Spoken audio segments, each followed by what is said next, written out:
सरस्वती नमः. श्री गोपालकृष्णाय नमः. वक्रतुंड महाकाय सूर्यकोटि समप्रभ निर्विघ्नं कुरु मे देव सर्वकार्येषु सर्वदा. भक्तिविजय ग्रंथामधील चालत असलेला आजचा आपला 36वा अध्याय आहे. आणि या 36व्या अध्यायाच्या सुरुवातीलाच ग्रंथकार सांगतात की आजचा दिवस बहु सुंदर आहे. काय बरं कळालं असेल त्यांना? अहो किती बहु सुंदर आहे. आज शनिवारची आपल्याला भगवंताची आरती आणि उद्या जेवणाचा कार्यक्रम असा योग असणारा आजचा दिवस. पुढं काय सांगतात ऐका. जन जसवंत सावकार राम उपासक भक्त थोर त्याचे चरित्राती प्रियकर ऐका चतुर भाविक हो. जनज सावंत रावाचा असणारा भाविक भक्त, भगवंताची नित्यनेम सेवा करणारा भक्त आणि त्या भक्ताची आज रसाळ कथा आपल्याला ऐकायला मिळणार आहे. 5 पुत्र लक्षपती घरी भरल्या सर्व संपत्ती परितो श्रीराम भजन प्रीती अहोरात्री करीतसे. 5 मुलं होते. कोणाला? जनज सावंताला. अहो 5 मुलं असून सुद्धा घरी धन दौलत संपत्ती असून सुद्धा नित्यनेमानं भगवंताची भक्ती करायचा. आल्या अतीता देतसे साधू सज्जनाचा करी सन्मान सुखी करियाच भजन इरुकन होय कोणासी. अतिथी देवो भव. आलेल्या प्रत्येकांना घरी आलेल्या जेव घालायचं हो. साधू संतांची सेवा करायची. कोणालाच इनमुखपणानं जाऊ देत नव्हता. धर्म वासनासे फार तव तयाचे पुत्र झाले थोर परमदुष्ट दुराचार हरिभजनी विमुख. आणि मग काय केलं? अहो धर्माविषयी वासना होती. का तर त्या धर्माचं करण्यासाठी धर्म करण्यासाठी राजाने धडपड करायची. पण काय झालं? पूर्वीच काहीतरी भोग असतील हो. 5 पुत्र असणारे धर्माच्या वेगळे वागू लागले. जन जसवंताच्या पोटी भले अभक्त दुराचारी जन्मले उचित अनुचित त्यासी न कळे पापिष्ट खळ अतिनिंद. अहो त्यांना काही कळतच नव्हतं. म्हणले 5 मुलं नित्य भगवंताची भक्ती करणारा जनज सावंताच्या पोटी जन्माला आले. पण पाप पुण्य कळत नव्हतं. धर्म करिता नावडे त्यासी मनती वेळे लागले व्रदासी आता काय करावे अशी विचारत यासी पडलेला. वडील धर्म करत होते. धर्माचं पालन करायचे. पण पुत्र असणारे 5 जण अहो धर्माचं पालन आवडत नव्हतं. म्हणले आमच्या वडिलांना काही कळत नाही. ते असं का वागत असतील? का बरं त्या भगवंताच्या मागे लागले असतात? आपल्या गाठीचं असणारं धनद्रव्य का लोकांना देत असतील? म्हणून पुत्र विचार करू लागले. सुखाचे सांगाती अवघे जन अंती देताती अवेरुण या लागी चित्ती सावधान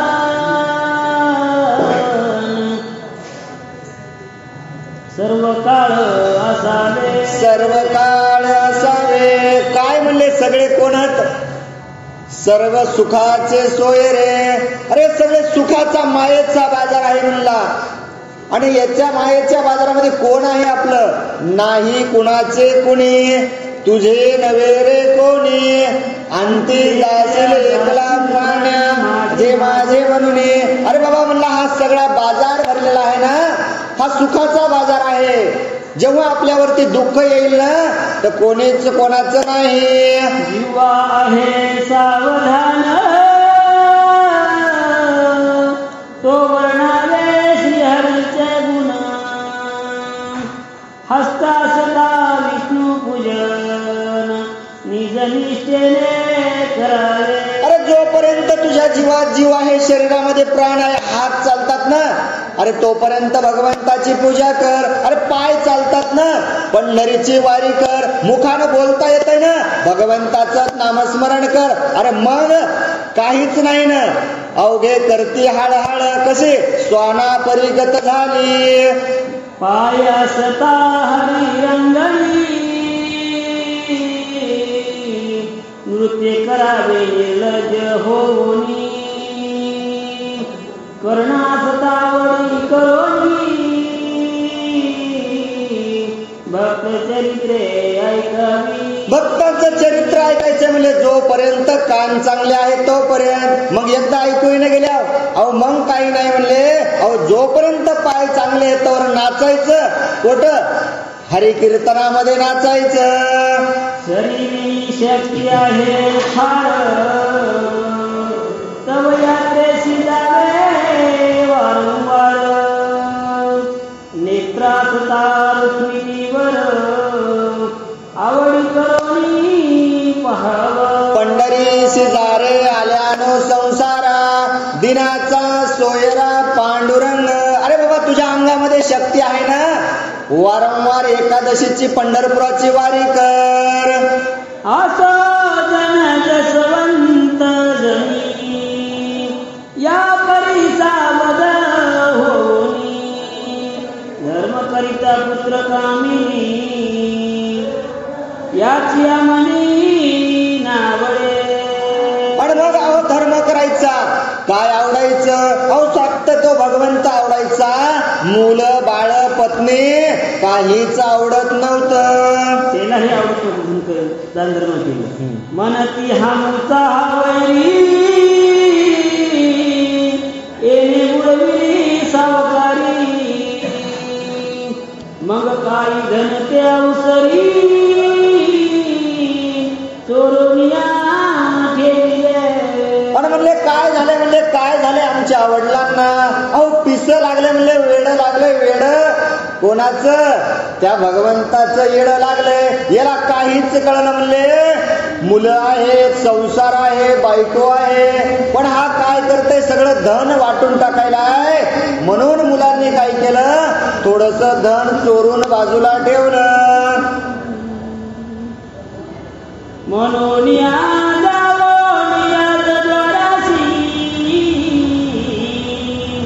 वर्तमान सांगावे तयासी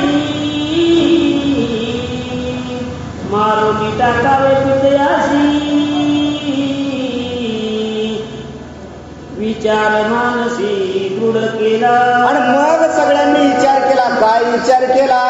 अरे म्हणले आपला वडील आता ऐकत नाही, काय करावं लागल? राजापाशी जावं लागल आणि राजाला जाऊन हकीकत सांगावं लागल.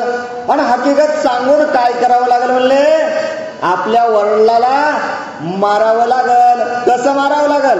नाथ महाराज सांगतात बाबा कलियुगाची थोरी ऐका दादानो. पुत्र तो होईल पित्याचा वैरी. का? तर कलियुगाला सुरुवात झालेली आहे. मंगराज द्वाराची चौघे जण जाऊन सांगती ग्रहण म्हण तू आमचा पिता पूर्ण मूर्ख पूर्ण वाटी तो धन स्वइच्छेने. आणि राजाला सांगायला सुरुवात केली मुलांनी जाऊन. अहो राजा ऐका ना. अहो आमचा असणारा वडील अहो वेडा झालाय. हो काय करत आहे? आपल्याच गाठीचं धन लोकांना वाटत आहे. आमुच्या पदरी द्रव्यासता ते तुझे आहे नृपनाथा कार्याशी येईल संकट पडता या वातान्यता असे ना. आणि राजाला सांगायला सुरुवात केलं. सांगू लागले राजा मग तुला काय करायचंय? अरे ते वाटत येणारा काटा आहे तुला तो बाजूला करायचा आहे, आणि जे आमचं धन आहे ना राजा, अरे तुझंच मानणं, हे सगळं आम्ही तुम्हाला देतो, पण काय करा, एकदा त्यांना वाटतून बाजूला करावं. तरी बोलावो मी तया प्रती, शिक्षा करावी भूपती. ऐकोनी दुर्जनाची कुमती, अधर्म संतापला. अहो अधर्म अधर्म अधर्म सुरू झाला हो. काय म्हणले पुत्र, अहो त्याला बोलवा, त्याला बोलून शिक्षा करावी. अविवेकी राजा पूर्ण ऐकोनिया तयाचे वचन विचार न करिता चित्याने जन जसवंताशी पाचारिले. आणि मग राजाने सुद्धा विचार केला नाही हो. धनवंता लागे सर्व मान्यता आहे जगी. अहो पैसा म्हणलं की सगळे पुढे नाचतात हो. आणि राजाला पैसा दिसला, राजाने प्रधानांना बोलले, सांगायला सुरुवात केली काय करायचंय, ऐका पुढं. अविवेकी राजा प्रधान खळ देते ना दिसे नदीचे जळ, भाविक लोक नसता प्रेमळ, तेथून तत्काळ निघावे. अहो एखादे भाविक भक्त ऐकणारे जर प्रेमळ नसतील ना, म्हणजे सांगणाऱ्याने थांबूच नाही तर ऐकणारे चांगले नाहीत ना, म्हणजे प्रेमळ भक्त नाहीत ना. मग तसा असणारा तो राजा प्रेमळ नव्हता हो. निधर्मी असणारा राजा, लोकांवरती अन्याय करणारा राजा होता. राजा म्हणे जन जसवंतासी, ऐसा उन्मत का झालासी. द्रव्य याचका वाटी तोचे,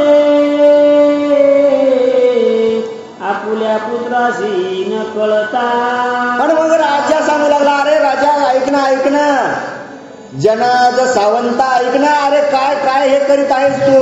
आपल्या मुलाबाळांना न सांगता तू धन का वाटत आहेस? जन जसवंत तयाशी उत्तर देत, मी तरी ऐसाची आहे उन्मत. श्रीराम वजनी धरुणी प्रीत, साधू संत पूजितसे. पण मग तो जनक सावंत सांगू लागला, अरे राजा, अरे मी असाच उन्मत आहे. काय करतो? अरे त्या भगवंताची भक्ती करतो आणि साधू संतांची सेवा करतो.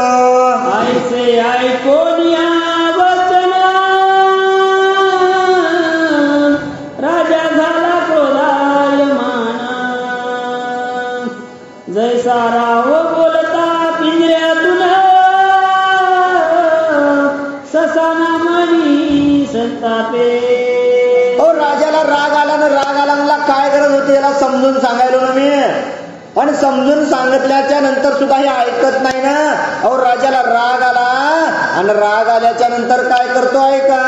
मग जन जसवंताच्या पुत्रा कारण, दुराचारी बोलिला वचन. मी जीवे मारितो याच कारण, तुमच्या मध्ये करोनिया. आणि मग राजाने सुरुवात केली सांगायला, ऐका ना म्हणला, ऐका ना. सगळ्या मुलांना सांगू लागला, 5 जणांना, आता मी काय करतो, तुमच्यासाठी याला जीव मारतो. म्हणती देवसरी, पिता नवे हा मुतावरी. याची मोठ बांधवणी सत्वरी, टाका लवकरी उदकात. मुलं मुलं बघा ना भाऊ, तर हाताच्या फोडासारखे वाजवणारे 5ला 5 मुलं आज काय झालं, संपत्तीसाठी वेगळे झाले ना. राजाला सांगू लागले, अरे राजा, अरे आमचा बाप नाही, आमचा हा वैरी आहे. काय कर, याचा मुटका बांधून लवकरात लवकर मारून टाकावं. जन जसवंताची मोठ बांधून, त्या माझी घातले पाषाण. पुढे हौद भरला जीवन, तया माझी टाकीला. अहो त्या जन जसवंताची मोठ बांधली हो. मूठ बांधली म्हणजे आता पाण्यात टाकायचे, पण वर येईल ना, माणूस पाण्यात बुडत नाही. अरे म्हणले याच्यासोबत दगड बांधा, आणि दगड बांधून पाण्यामध्ये टाकला. संकट पडता जानकीवर,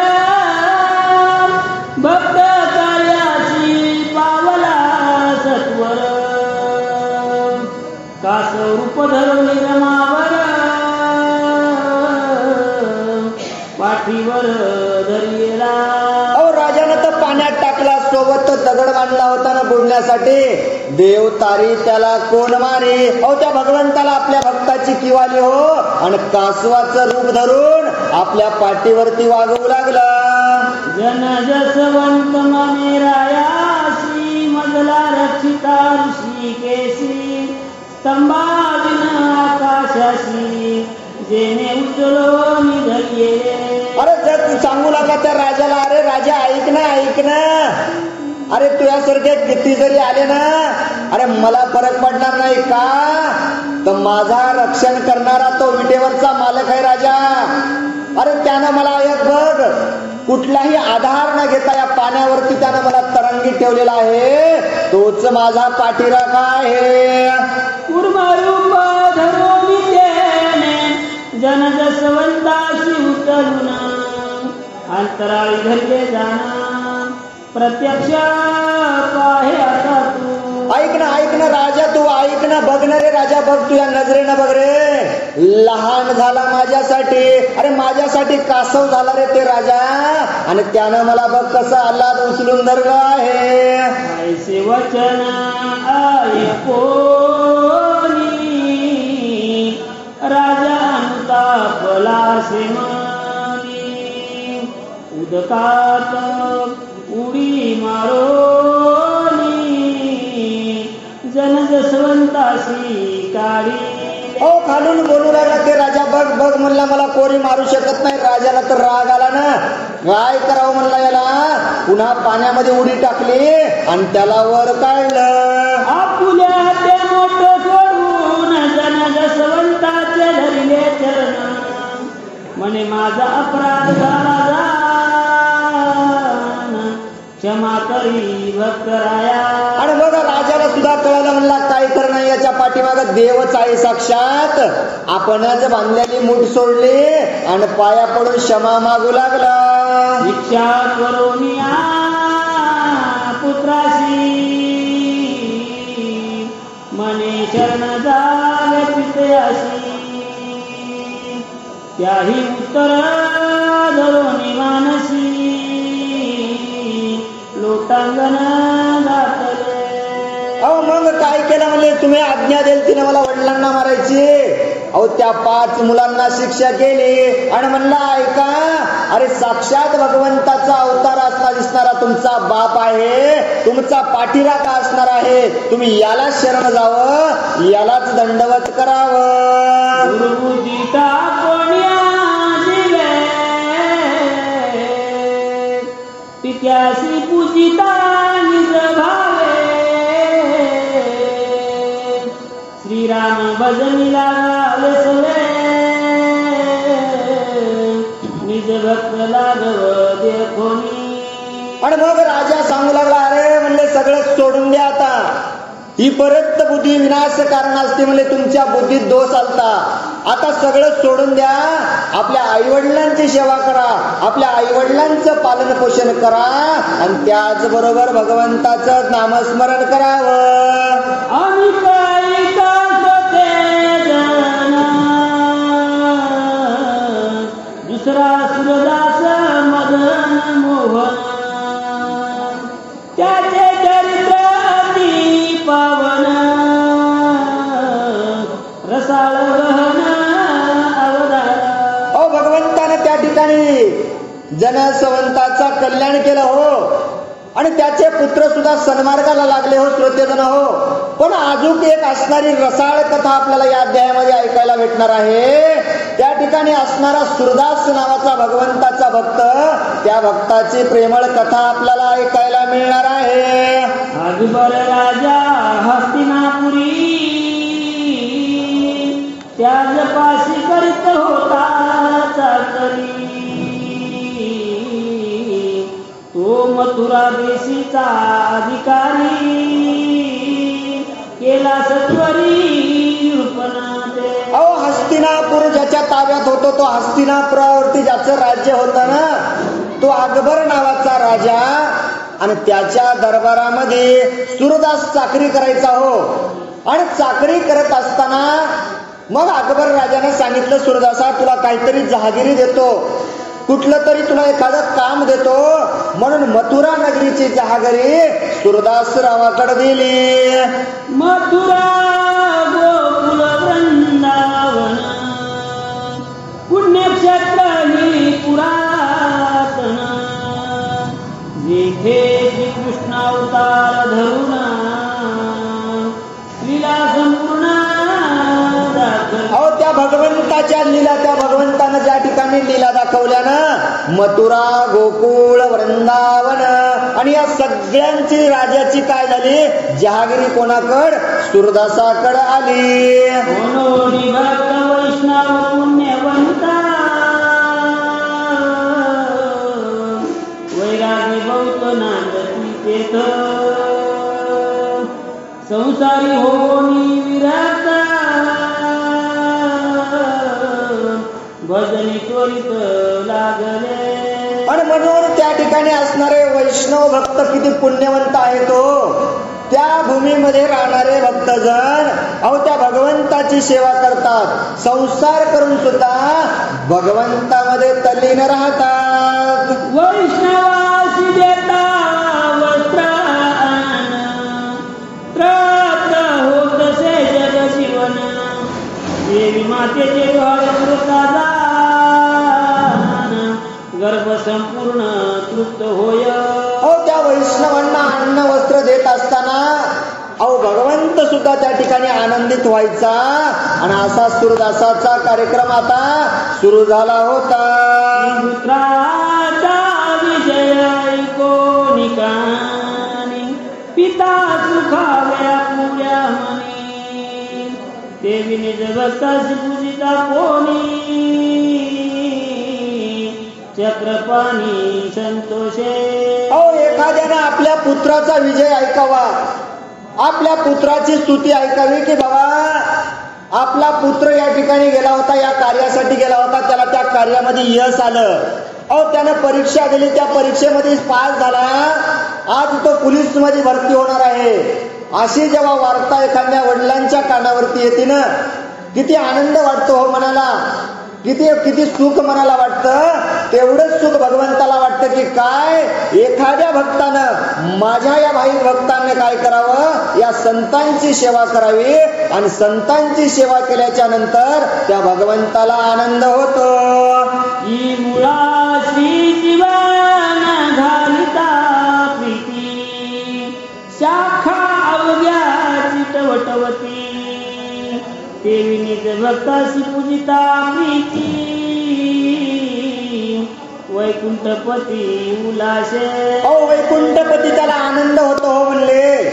एखादं झाड जर वाळू लागलं तर त्याच्या मुळीला पाणी घालावं लागतं. आणि मुळीला पाणी घातल्याच्या नंतर पानं फुलं किती टवटवीत होतात हो, त्यांना किती आनंद वाटतो. पाणी कुठं घातलं, अहो मुळीला पाणी घातलं ना. तसंच त्या भगवंताला जर आनंद व्हावा असं तुम्हाला वाटत असेल तर त्याच्या निज भक्ताची सेवा करावी. ऐसे जाणोनी सूरदास बोलू लागला वैष्णवास पक्वाने करोनी सुरस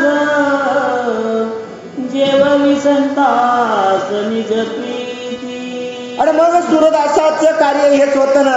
अहो आलेल्या प्रत्येक संताला जेवू घालायचं, अन्न वस्त्र द्यायचं आणि आपण सुद्धा त्यांच्या सोबत जेवायचं. देवा मिठाई दूध पेढे खाजा करंजा साखर मांडे याचे सत्वर करून गाडे संताकडे पाठवितसे. अहो सगळं करायचं साहित्य, अहो जिलबी द्यायची काय पेढे द्यायचे, अहो जे जे आपल्या आवडीचा पदार्थ असेल ते कोणासाठी, त्या भगवंताच्या त्या संतांसाठी सूरदास करू लागला. संतोष वाटला रुक्मिणी कांता मने सूरदास प्रपंच असता भजतो मम भगता निगती. अहो त्या भगवंताला सुद्धा आनंद वाटू लागला. म्हणला किती छान वाटायला म्हणले. अहो संसार करत असताना सुद्धा माझा भक्त असणारा सूरदास अहो संसारामध्ये गुंतला नाही हो. माया रूपी हा असणारा संसारामध्ये तो तल्लीन झाला नाही. माझी बायको माझं लेकरं म्हणून अरे त्या देवाच्या जवळ आला नाही का, तर सगळं काही संसार करून सुद्धा तो माझी भक्ती करीत आहे. देवाला आनंद वाटू लागला. ऐसा वैष्णव धरिता भाव पदरीचे द्रव वेचले सर्व. सुरदास मानसी चिंता अर्णव झाला बहुत ते जवा. भगवंताची सेवा करत करत संतांची सेवा करायची. अन्न वस्त्र मागल ते सगळ्यांना द्यायचं. आणि असं करत असताना बराचसा काळ लोटला गेला. आणि काय झालं, अहो जवळचं धन धान्य संपलं, जवळचे द्रव्य संपले आणि सूरदासाला चिंता वाटू लागली. आता संत सेवेशी पाडो पाहे म्हणे वैष्णवासन घालता मिष्टांना. मग संसारी वाचणे कासया. अरे कशाला जगायचे म्हणले, जगून या जीवनामध्ये जगण्याला अर्थच नाही ना. जर त्या साधू संतांची सेवा आपल्याला घडत नसल तर मग या जगण्यात काय किंमत राहिली. सूरदास विचार करू लागला. मग विचार करू मानसी मने राजद्रव्य आहे माझपाशी. ते वेचून असल भावेशी भोजन संताशी घाला. अरे भगवंता माझ्यापाशी तर काहीच राहिलं नाही आणि संतांची सेवा करण्याची माझी इच्छा आहे भगवंता. पण त्या अगबर राजानं माझ्यापाशी दिलेलं द्रव्य आहे आणि ते द्रव्य वाटून मला वाटायले भगवंता त्या संतांची सेवा करावी. मनामध्ये विचार करू लागला. राजा कोपोनिया मजवरी दिव्याची मारोनी टाकील जरी तरी सार्थक होईल या संसारी. विचार अंतरी दृढ केला. अरे भगवंता ऐक ना भगवंता, त्या साधू संतांची सेवा केल्याच्या नंतर राजाचं धन मी जर वाटलं तर राजाला राग येईल. आणि राजाला राग आला तर राजा काय करेल, मला मारल्याशिवाय राहणार नाही. अरे काही हरकत नाही भगवंता. अरे तुझी दर्शन होण्यासाठी त्या भगवंता त्या तुझ्या भक्तांची सेवा मला जर घडत असेल तर मी मरण पत्करायला तयार आहे. वैष्णव सेवेशी लागत जाना जरी वेचले माझे प्राण. तरी घोर गाती दारुण दूर होईल तत्काळ. अरे भगवंता त्या तुझ्या संतांची सेवा करत असताना मला मरण आणलं तरी काही हरकत नाही म्हणले देवा.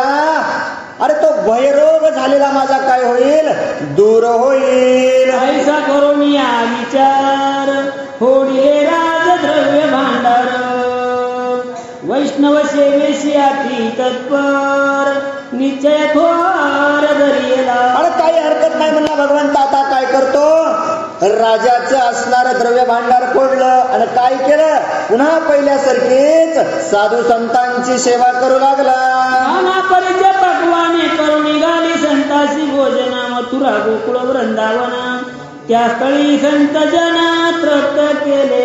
हो म्हणले काही हरकत नाही, राजाचं धन वाटायचंय. मथुरा गोकुळ वृंदावनातल्या असलेल्या सगळ्या संतांना मी आता जेवण देऊन तृप्त करीत होतो. वस्त्रभूषण देवार्चन करून देत संता कारण धर्मशाळा बहुत बांधून सकळापण दिदल्या. 80 लक्ष 10 सहस्त्रवरी द्रव्य वेचले त्यावसरी त्याचा दिवाण होता दुराचारी. तो देखोनी अंतरी क्रोधावला. आणि काय करू लागला सूरदास त्या राजाचं धन असणारा वाटू लागला, संतांची सेवा करू लागला, संतांना जेवू घालू लागला. पण असणारा त्या अकबर राजाचा एक कोण होता, अहो सेवक होता ना, त्या अधर्माचा होता. तो अधर्म धर्माच्या विरुद्ध वागणारा, अहो तो दुराचारी होता. त्याच्या नजरेत हे पाहून गेलं. त्याला वाटू लागला अरे आपल्या राजाचं धन आहे, हा असं का बरं वाटत असेल. हा विचार करून तो राजाला काय सांगतो ऐका. मग पुराशी जाऊन रायाशी सांगितले वर्तमान. मने सूरदास मदन मोहन मथुरा प्रांती ठेविला. तो राजाला सांगू लागला ऐका ना राजा. अहो तो भगवंताचा भक्त असणारा सूरदास तुम्ही ज्याला ती मथुरा नगरीची तुम्ही काय जहागिरी दिलेली आहे ना, आणि तो काय करत आहे ऐका. तुमचे द्रव्य समस्त व्यर्थ वेचिले अनुचित, अगवर ऐकोनी आईशी मात क्रोधयुक्त झाला. राजा ऐका ना राजा, तुमचा असणारा सुरदास तुमचा प्रधान आणि त्याच्याकडे असणारं तुमचं द्रव्य धन जे तुम्ही त्याच्याकडे मथुरा नगरीमध्ये ठेवलं होतं ना, त्यानं तो व्यर्थ खर्च केला आहे. व्यर्थ सन्मार्गाला नाही लावलं म्हणजे त्यानं धन. असं सांगितल्याच्या नंतर राजाला राग आला आणि काय बोलतो ऐका.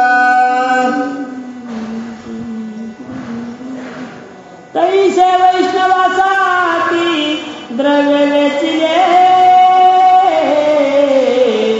दुर्बुद्धी मने व्यर्थ गेले. राजाशी सांगता त्यावेळे क्रोधे मन खवळले. मन राग आला ना राजाला. धन असणार तो व्यर्थ का खर्च करीत असल, त्या विचार करत करत राजाला राग आला आणि राजा काय बोलतो ऐका. मग दूत पाठवली नृपनाथा, सुरदासाशी बोलवी निश्चित, मने मथुरा प्रांतीचे द्रव्य समस्त यावे त्वरित घेऊनी. आणि मग राजाला राग आला. म्हणला आता राग आला, काय करावं लागेल म्हणला. अरे ज्याला मी मथुरा नगरीची जहागिरी दिलती ना, अरे तो हा धन दौलत काय करत असल. प्रधान अष्टमंडळ प्रधान त्या ठिकाणी सगळ्यांना बोलवलं. राजाने सांगितलं तुम्ही लवकर जावं. कुठं? मथुरा नगरीला जावं. सुरदासाला बोलून आणावं आणि त्याला सांगावं काय, ज्या मथुरा नगरीमध्ये मी जेवढं तुला धन दिलेलं आहे ना, ते सुद्धा सोबत घेऊन यावं. पत्र लिहून तत्काळ पाठवी दूता प्रती, मने 80 लक्ष सहस्र गणती, द्रव्य त्या प्रती मागावे. आणि पत्र लिहून दिलं. आपल्या दूतापासून सांगितलं तुम्ही जावं मथुरा नगरीला आणि त्या सूरदासाला जेवढं आपलं द्रव्य आहे ना, तेवढं तुम्ही मागून आणावं. मग सूरदासाच्या वाड्यात राजदूत आले अकस्मात, मंदिर वेळवल्या स्वभावत क्रोधयुक्त बोलती. इकडे सुरदास असणारा भक्ताची सेवा करण्यामध्ये तल्लीन झालेला होता आणि तिकडून राजाचं पत्र घेऊन दूत आले. कुठे आले? सुरदास ज्या ठिकाणी घरी राहत होते त्या ठिकाणी आले. सगळे कोण थांबले आणि क्रोधानं सुरदासाला बोलू लागले. मनातील वाटले 2 संवत्सर, परित्वा आणल्या नाही कर भार, म्हणून क्रोधावला अकबर तुम्हासी हुजूर बोलाविले. अरे किती दिवस लोटले म्हणले, तुझ्याकडे जहागिरी दिलती ना, 2 वर्ष, आणि 2 वर्ष लोटून गेले आणि 2 वर्षामध्ये झालेलं तू उत्पन्न काही आणून दिलं नाही. अरे 2 वर्षामध्ये या मथुरा नगरी मधल्या जहागिरीमध्ये अरे तुला उत्पन्न काहीतरी झालंच असेल ना. आणि मग हे तू आणून न दिल्यामुळं तो अकबर असणारा राजा तुझ्यावरती रागावलेला आहे आणि म्हणून आम्ही आलो आहोत. 80,10,000 एवढा कर आहे की 2 वर्षात. जी तुका देश तुमचे स्वाधीन, ते द्रव्य सत्वर चला घेऊन, नाही तरी राजा आज्ञा करून नेऊ बांधून तुम्हा प्रती. जितकं तुमच्या स्वाधीन केलेलं आहे ही मथुरा नगरीचं, हे सगळा तुमचा 2 वर्षाचा कर 80 लाख रुपये जवळपास जमलेला आहे म्हणले. आणि तेवढा काय करावा, तुम्ही कर द्यावा. आणि जर का तुम्ही कर नाही दिला तर आम्हाला त्या राजाची आज्ञा आहे. काय करतील? आम्ही तुम्हाला बांधून नेतील. जितुका देश तुमच्या स्वाधीन, तो द्रव्य सत्वर चला घेऊन, नाही तरी राजा आज्ञा करून नेऊ बांधून तुम्हा प्रती. मग सूरदास बोले प्रति उत्तर म्हणे व्यर्थची कोपला नरपवर म्या द्रव्य उकलोनी सत्वर घेतले जुहार अमोलिक. अरे का बरं माझ्यावरती राजा तापला असेल? अरे मी काय माझ्यासाठी हा धन खर्च केला नाही, अरे त्या साधू संतांच्या सेवेसाठी धन लावलं. जो अर्थ नाही मी त्याचे हिरे मोती घेऊन फिरत असं म्हणाले. मग सूरदास बोले प्रति उत्तर म्हणे व्यर्थची कोपला नरपवर म्या द्रव्य उकलोनी सत्वर घेतले जुहार अमोलिक. ते दाखविता राया कारण संतुष्ट होईल निजमान परीक्षक मोल करिता जाण तरी दुप्पट गुण होईल. आणि मग तो राजा असणारा कोण त्या आलेल्या दूतांना सांगू लागू लागला, अरे तुम्हाला ही खोटी वार्ता सांगितली रे कोणतरी, मी द्रव्य सगळं खर्ची केलं.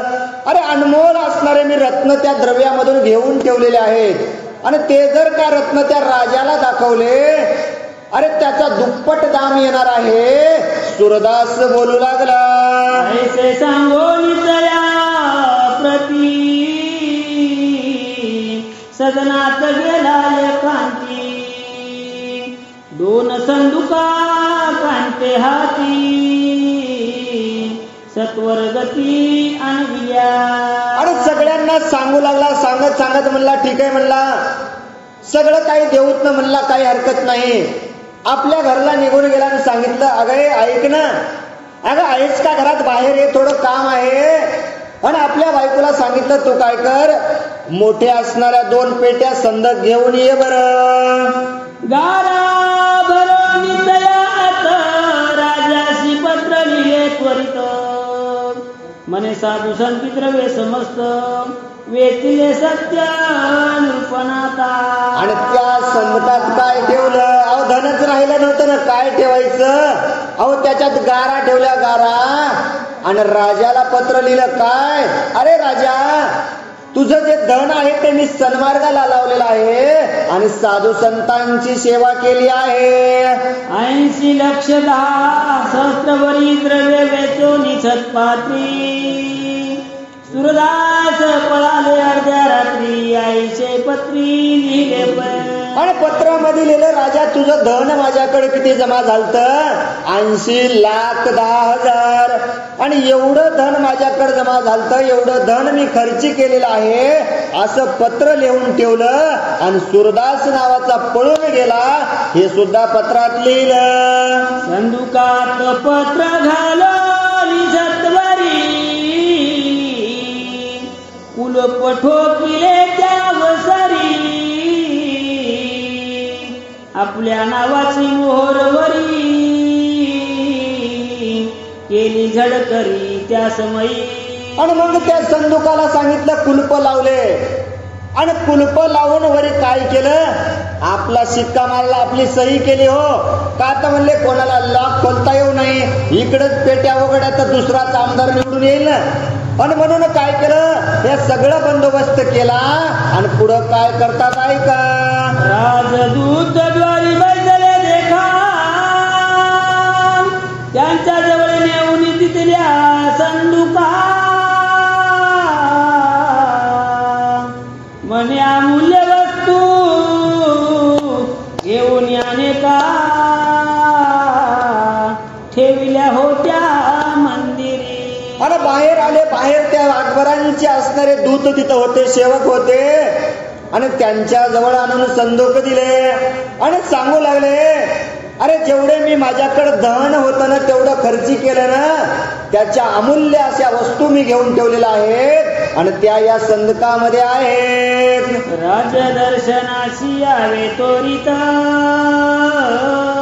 हे आमुचे होते मनात. ऐशी ऐकोनी सूरदासाची मात संतोष चित्ती तयाचे. तुम्हाला येण्याची गरजच नव्हती म्हणले. चांगल्या प्रकारे राज्य चालू लागलं. पण आमच्या सुद्धा मनामध्ये होतं की राजाचं दर्शन घ्यायला यावं अशी इच्छा सूरदास व्यक्त करू लागले.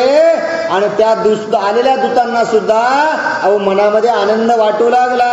म्हणते तुम्ही सज्ञान नर स्वामी कार्यासी अति तत्पर ऐसे असता साचार व्यर्थची निरपवार कोपला. कशाला कोपला असेल म्हणला राजा, कशाला?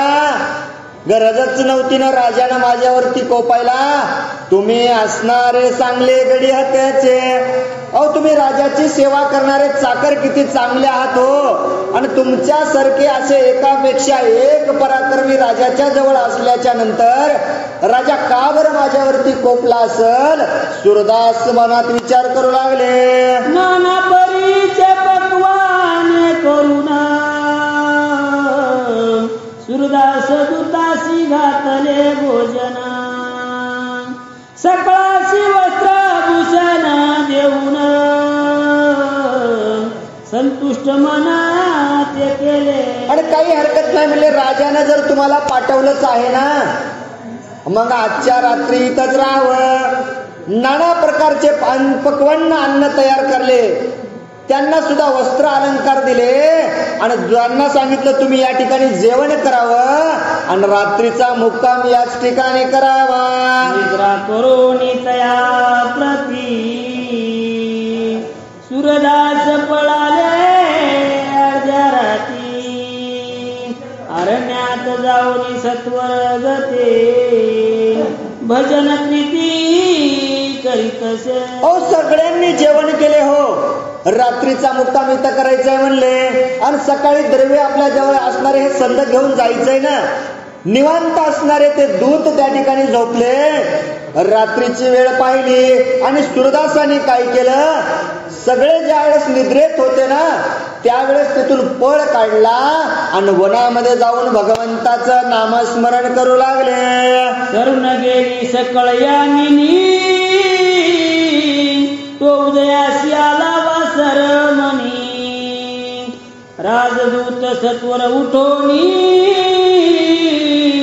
सूरदासने विलोकिती. आणि रात्र संपली म्हणले, रात्र संपली, ब्रह्ममुहूर्ताची वेळ झाली आणि काय झालं म्हणले, हळूहळू गवस्ती वर यायला लागला, अरुणोदय व्हायला लागला. सगळ्यांना जाग आली. जाग आलेलं पाहता तर सूरदास दिसत नाही. मनामध्ये विचार करू लागले. तव तो न दिसे मंदिरात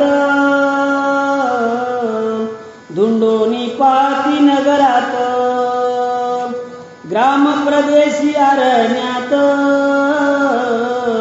पाती समस्त लगबगे. आणि सगळ्यांनी पाहायला सुरुवात केली. अरे आपल्या सोबत होताना दिसत नाही. एक जण म्हणला अरे घरात पाहावा, घरातही नाही. अरे गावामध्ये पहा, गावातही नाही. अरे तालुक्यामध्ये गेला असेल पहा, कुणातरी वनात गेला असेल पहा. सगळीकडे पाहू लागले. मनती राजाच्या भय करोने सूरदास पळून गेला तीर्थाटनी आता नरपवर वर्तांताई कोणी आपणाला गोडी दंडील. आणि मग सगळेजण मनात विचार करू लागले. अरे म्हणले राजाच्या भीतीनं गेला. राजाच्या का तर राजाचं बोलावणं आलत आणि ह्या राजाच्या भीतीनं म्हणले सूरदास अरे कुठंतरी यात्रेलाच निघून गेला, कुठंच दिसना ना. अरण्यात वनात सगळ्या नगरात पाहिलं. म्हणले आता काय करावं. ही जर वार्ता आपण राजाला सांगितली तर राजा आपल्याला शिक्षा केल्याशिवाय राहणार नाही. परी भय पावोनी मने सवेची करती समाधानी म्हणती जोहाराची संदूक भरोनी आपणापाशी ठेविली. आणि मनामध्ये विचार करू लागले अरे काय झालं असल. मग जावं तर राजा शिक्षा करणार आहे, नाही जावं तर सूरदासाने आपल्यापाशी धनद्रव्य असणार, त्याने अमूल्य असं घेतलेलं द्रव्य आपल्यापाशी ठेवलेलं आहे. सगळे विचार करू लागले. रायाशी दाखविता सत्वरी कदापि न कोपे आपणावरी ऐसे म्हणून त्या उसरी हस्तिनापुरी चालले. अरे काही हरकत नाही म्हणले. आपल्याला जर सूरदासाला आणायचं सांगितलं, सूरदास तर मिळाला नाही. आणि राजाचं असणारं धनद्रव्य राजाला मिळणार आहे. मग हे जर का धनद्रव्य आपण राजाला दिलं तर तो आपल्यावर कशाला रागावल हो, आपल्याला शिक्षा करणार नाही ना, असा विचार सर्वजण केला आणि कुठं हस्तिनापुराला निघाले.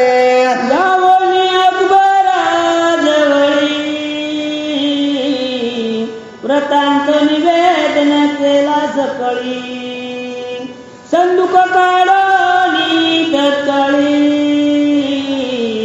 दिली ते वेळी नृपनाथ. आणि सगळे राजाच्या जवळ घेतले, राजाला नमस्कार केला आणि राजाला सांगायला सुरुवात केली कथा. ऐका ना राजा, ऐका ना, ऐका ना, ऐका ना, अहो काय झालेलं आहे, काय होतं, घडलेला वृत्तांत सांगू लागले. अहो राजा, तुमच्या भीतीनं काय झालं म्हणले, तो असणारा कोण, तो सूरदास नावाचा आपला प्रधान असणारा तुमच्या भेटीनं तो निघून गेलेला आहे. पण त्याने तुमचं द्रव्य खर्च करून अमूल्य असे रत्न या पेटीमध्ये जमा केलेले आहेत आणि त्या पेट्या कोण सेवकांनी राजाच्या जवळ दिल्या. परे दुर्बुद्धीची कोणी मात, म्हणती धरा दिशा एक वचन, सूरदास परमावित क्षण, तेने अमूल्य दोहर घेऊन ठेविल होते मंदिरी. अरे ऐका ना, ऐका राजा, अरे तुम्हाला जी वार्ता सांगण्यात आली ना, तुमचं द्रव्य खर्च करण्यात आलं, ते तुमचं द्रव्य खर्च नाही केलं म्हणले सूरदासानं. काय केलेलं आहे, अनमोल असे या ठिकाणी हिरे रत्न जडित असणारं द्रव्य या पेटीमध्ये ठेवलेलं आहे आणि ते तुमच्या जवळ आम्ही आणलं आहे. परी दुर्बुद्धीची कोणी मात, तलपा केली त्याची त्वरित, तो निर्भया कोणी मनात होता एक दर्शना. राजा ऐका ना, तो चांगला होता हो, जरी दुर्बुद्धी त्यानं सोचली असली तरी त्यानं चांगलं कार्य केलेलं आहे. सगळेजण बोलू लागले. परंतु आम्ही जाऊनी बैसलो निकटी, भय बदले त्याचे पोटी, मग जोहार दाखवणी कुठा आपण शेवटी पळाला. अरे राजा ऐका ना, तुमच्या सांगण्यावरून आम्ही त्या ठिकाणी पोहोचलो आणि पोहोचल्याच्या नंतर त्याच्या संग वार्तालाप झाल्याच्या नंतर अरे राजा त्याच्या मनामध्ये भय वाटू लागलं त्याला की आम्ही या राजाचे सरदार असणारे मला धरून नेतील की काय, या भीतीच्या पोटानं त्याच्या मनामध्ये भय निर्माण झालं राजा आणि तो अर्ध्या रात्री पळून गेला. ते दूतवचने कोणी अकबर विस्मत झाला मनी, मग देवालाची बोलावणी वृत्तांत त्याची सांगिला. आणि मग सगळा वृत्तांत राजा ऐकू लागला. काय करावं म्हणलं, आता गेला तर जाऊ द्या ना. आणि मग आपल्या असणारा त्या सेवकाला बोलवलं आणि पेट्या उघडण्यासाठी राजा काय सांगतो ऐका. घेऊन अवसरा कुलूप काढोनी पाती सत्वरा, जोहार पाहता निघाल्या गारा, दूत धरा धरा कापते. आणि मग राजाने सांगितलं काही हरकत नाही आणि तुम्ही जे संदोक आणले ते उघडायचे. अहो संदोक आपल्या जवळ घेतले, असणारे कुलप काढले आणि मधात काय म्हणले, अहो जोहर मधामध्ये असणारे हिरे माणिक मोती रत्न जडित आपल्याला बघायला मिळणार आहे. पण जेव्हा पाहिलं तर मधामध्ये काय निघाल्या, अहो मधामध्ये गारा निघाल्या, गारा. आणि मग थरकाप कोणाला सुटला, अहो सेवकांना थरकाप सुटला. पत्र देखील अंत वाचिता लोक एकत्री समजत, राजा सदर देवनी चित्त ऐके पिता. अरे प्रधानजी आता काय करावं तुम्ही, आहो ते मधामध्ये असलेलं पत्र उघडा हो. प्रधानजीने पत्र उघडलं आणि प्रधानजीने पत्र वाचायला सुरुवात केली. पत्रामध्ये काय लिहिलं? अहो राजा, तुमचं असणारं धन मी सन्मार्गासाठी लावलेलं आहे, तुमचं धन मी खर्ची केलेलं आहे आणि तुमचं धन खर्ची केल्यामुळं मी पळून अरण्यात गेलेलो आहे. गणती द्रवे वेटिले साधू संती मग सुरदास बैला चित्ती अर्धराती पळाला. 80 लाख 10,000 असणारं द्रव्य मी संतांच्या सेवेसाठी सन्मार्गासाठी लावलेलं आहे आणि हे सगळं करून मग सुरदास त्या ठिकाणाहून पळाला. पत्र वाचिता त्या सरा आश्चर्य वाटले नृपवरा साडाचा हे बोलली सत्वरा मने असत्य बरा बोलला ते. आणि मग त्या ठिकाणी पत्र वाचलं. हो, कोण वाचलं? अहो प्रधानांनी पत्र वाचलं आणि मग राजानं मनामध्ये विचार केला, अरे म्हणला मी असं का केलं असेल? अरे मला या सेवकांना आपल्या का लबाड सांगितलं असेल की तुमचं धन सूरदासांनी व्यर्थ खर्च केलं, हे असं का सांगितलं असेल? राजा विचार करू लागला. सत्पात्री देवी देवीचे तू आमाशी सांगसा वया जवळीले वैष्णव देवी अवेदेशी कळले आता तुझं दंडीले पाहिजे. अरे ऐक ना सेवका, ऐक ना. अरे तू लबाड बोललास. त्या सूरदासानं सत्कर्मासाठी आपलं द्रव्य खर्च केलं, पण तू आता आम्हाला लबाड बोलल्यामुळं तुलाच दंड करावा लागल. त्या करून त्याशी सत्वर पत्र वाचिता जोला जाहला कबर तो सूरदासाचे हस्ताक्षर ओळखिले साचार ते धवा. चालू कर.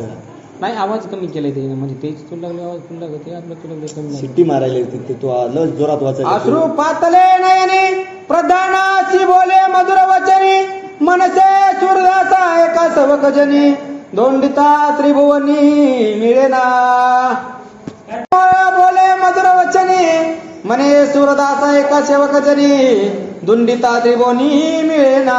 राजाच्या मनामध्ये अश्रू येऊ लागले. अहो काय करावं, एवढा चांगला असणारा माझा प्रधान आहे आणि त्याच्याबद्दल मी असं का वाईट विचार केला असेल? तो कोण्या वनामध्ये गेला आहे, तो धुंडून आणावा. निराजमध्ये उन्मत्त जाण त्याने करविले परमार्थ साधन आता त्याची देवनी अभय वचन अनाधुंडो न भेटावया. त्याला अभय वचन द्या हो, तुम्ही त्याचा जवळ करा हो, त्याला आपल्या जवळ घ्या. मी राजा असून सुद्धा बघा एखाद्या अधर्मासारखा वागलो, त्याला दंड करण्याचं माझ्या मनात आलं. मी असं का केलं? असं देशोदेशी वेगळ्या नव्हे सूरदासाची राजाज्ञा होता जयशी संतोष कळाशी वाटला. आणि सगळ्यांना पत्र धाडले, देशोदेशांना पत्र पाठवले. काय सांगितलं? सूरदास कुठं मिळाला तर घेऊन या. दिशेचे अधिकारी त्याची पत्रे पाठविली सत्वरी की सूरदास दृष्टी देखील जरी पाठवा लवकरी भेटावया. दक्षिण देशामध्ये पंढरपूर नगराकडे असणाऱ्याकडे सगळीकडे पत्र पाठवले, सांगितलं सूरदास मिळाला तर पाठवा. माझे भय पाहुणी म्हणी अनुतापे गेला तीर्थाटनी कोणी अवचित देखील नाही तरी अभय कोणी कोणाच्या जर नजरेत पडला सूरदास, अहो माझ्या भीतीने तो गेलेला आहे. ऐसे पत्रे लिहिता त्वरित देशोदेशी प्रकाटली मात सूरदास होता मुतरेत इथे वृत्तांत एकिला.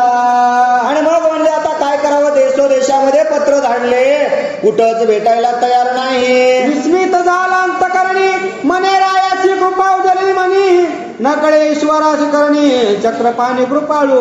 त्या भगवंतानेच माझ्यावरती दया केली. सूरदास म्हणू लागला, अहो राजानं देशोदेशाला पत्र पाठवलेत की माझी चूक झालेली आहे, मी काय करावं? खरंच त्या भगवंताचे उपकार आहेत. सूरदास मनामध्ये विचार करू लागला. विश्वव्यापक श्री हरी नांद तसे सर्वांतरी त्याचे कृपेने मजवरी राजांतरी संतोषला. त्या भगवंताची कृपा झाल्यामुळे त्या राजाची माझ्यावरती कृपा झाली.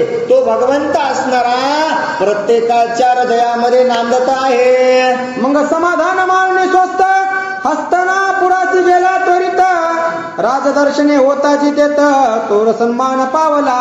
हो मनामध्ये म्हणला काय करायचंय आता, काही गरज नाही म्हणला, राजाने मला बोलवलेलं आहे. आणि मग सूरदास निघाला आणि हस्तिनापूरला जाऊन पोहोचला. मग अकबरे सर्वत्र सत्वर उठवण सूरदासाची दे आलिंगना म्हणे तुझं सवाय केसे सेवक ते तर तुला सन्मान पावला.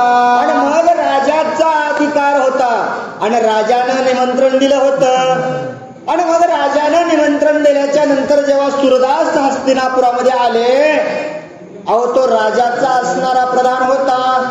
शस्त्री मंत्री त्या ठिकाणी असलेले, प्रधान असलेले, त्या ठिकाणी त्या राज्यामध्ये जेवढे काही त्या राजाच्या कारभारामध्ये काम करणारे प्रत्येक जण काय करू लागलं, सूरदासाला आलिंगन देऊ लागले. सत्पात्री द्रव्ये वेंचले जाणं हे ठाऊके नाही मज लागून, दुर्बुद्धीचे वचने करुणा तुझे छळन केले की. ऐकणं सूरदासा, मला माहित नव्हतं रे तू सत्कर्मासाठी हे धन धान्य वाटप केलेलं आहे. अरे मला तुझ्याबद्दल ही द्वेष निर्माण झालता म्हणून तुझा राग आलता आणि राजा आलिंगन देऊ लागला. वरदे हरी विठ्ठल श्री ज्ञानदेव तुकाराम.